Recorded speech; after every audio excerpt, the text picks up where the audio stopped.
شمالی وزیرستان میں شدید جھڑپوں میں پاک فوج کے 2 افسران اور 5 جوان شہید، 6 حملہ آور مارے گئے۔ دہشت گردوں نے بارود سے بھری گاڑی چیک پوسٹ سے ٹکرائی۔ کئی خودکش حملوں میں عمارت کا ایک حصہ تباہ۔ شہید لیفٹیننٹ کرنل کاشف کی قیادت میں بھرپور جوابی کارروائی کے دوران تمام حملہ آور ہلاک۔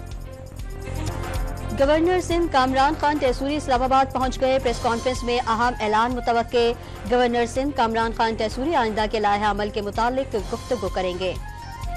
وزیر اعلیٰ پنجاب مریم نواز کی مداخلت سے پی ٹی آئی کی سابق رکن قومی اسمبلی ملکہ بخاری کو بہن کی عیادت کے لیے بیرون ملک جانے کی اجازت مل گئی۔ اشرافیہ اربوں کماتی ہے لیکن ٹیکس نہیں دیتی، ایسا نظام وضع کیا جائے گا کہ اشرافیہ ٹیکس کا بوجھ اٹھائے۔ ایف بی آر کی تنظیم نو حکومت کی ترجیح ہے۔ پی آئی اے کی نجکاری تیزی سے چل رہی ہے، جلد مکمل کیا جائے گا۔ وزیر اطلاعات عطا تارڑ کی گفتگو۔ سینٹ کی 48 نشستوں پر الیکشن کے لیے کاغذات نامزدگی داخل کرانے کا مرحلہ مکمل۔ نون لیگ نے اسلام آباد سے 7 کو میدان میں اتار دیا۔ رانا محمود الحسن پیپلز پارٹی اور نون لیگ کے مشترکہ امیدوار۔ پنجاب کی 12 سیٹوں پر احد چیمہ، پرویز رشید، مصدق ملک کے کاغذات جمع۔ محسن نقوی آزاد امیدوار کے طور پر میدان میں موجود۔ سندھ کی 12 نشستوں پر 29 امیدواروں نے کاغذات جمع کرائے۔ پی ٹی آئی نے یاسمین راشد اور صنم جاوید کو پنجاب سے سینیٹر بنانے کا فیصلہ کر لیا۔